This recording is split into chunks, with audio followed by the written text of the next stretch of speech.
Thank you. My name is Simone. I'm the founder of Respect for Horses organization. Thank you for this hearing today and for the opportunity to let you know how we feel. We feel like our comments and input and protests and rallies usually bear little weight in the BLM's decision making. Our sincere hope today is that it will be different and that you will seriously consider and take into account public opinion above special interests. Because our public lands are just that, public. They're not called special interest lands or lands up for sale to the highest bidder or lands for profit.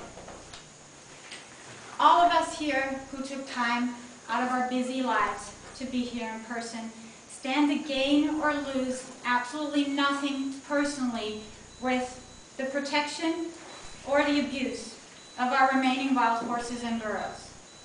This is in steep contrast to the mining companies, the gas companies, the hunter associations, the oil companies, the cattle ranchers, etc., who all stand to gain enormous profits.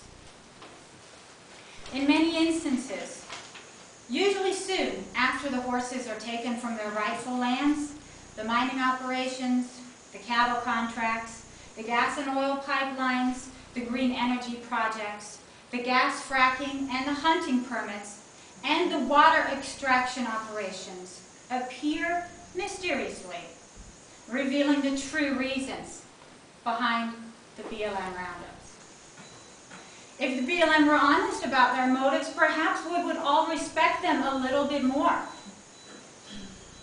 Yet, they feel it necessary to hire PR persons to manipulate the American public into thinking that they care so much about the last of our remaining wild horses and burros. It's a sad state of affairs that money rules what our public lands will look like in the future. We are concerned about the last of our remaining wild horses and burros, but we're also concerned about our environment, the water levels, clean air, and the wild predators who are also being targeted. They're being trapped. They're being shot from the air. The incredibly cruel snapping traps are still perfectly legal. They trap our wolves and our bobcats, which sit there with their feet clamped for days and days until they starve and slowly die. This should not be legal in this day and age. We don't live in the Middle Ages anymore. Even now that we're down to the last 20,000 in the entire United States of wild horses and burro, and now that we have over 48,000 in holding facilities, even now, this shit continues. They call 70,000 a species of concern. We have over 32 million deer in America. We have over 32 million. We have over 1 million elk. We don't see anybody round those up with helicopters. And you know why? Because the hunters associations. Yet, they are not costing anybody a dime while they're out on their rightful lands. And certainly, they are not hurting anyone. Let there be no mistake about it. There is no overpopulation of wild horses and burros.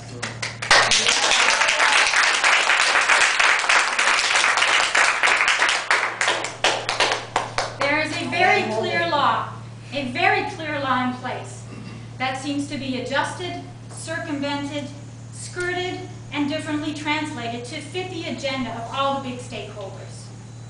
In the 1971 Wild Horse and Burro Act, helicopters and motorized vehicles were deemed cruel and forbidden under that law.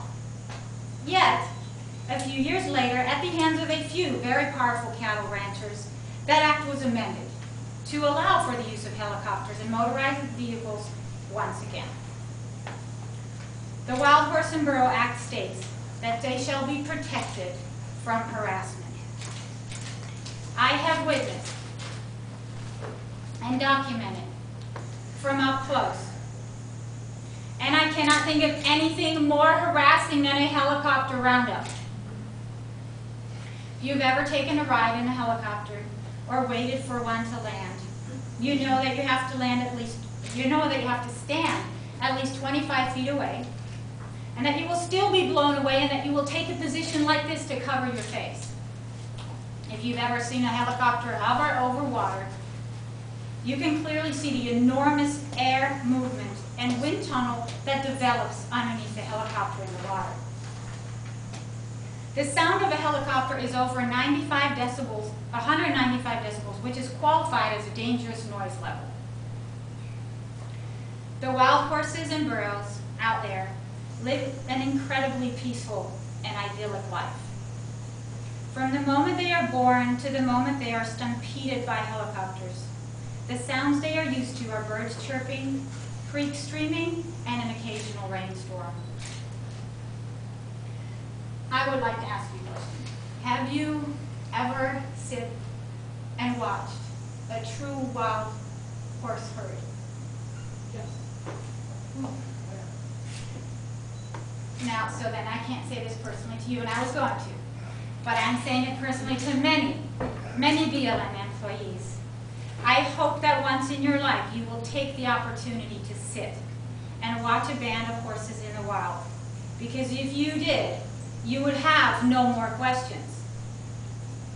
The sounds of the bachelor stallions playing, the mares whinnying to their babies, the blowing of their nostrils, the movement back and forth as an intricate communication system. The hierarchy and behavior of a truly intact wild horse family is an amazing sight to see. And it should be something that the BLM uses their budget for to study and document.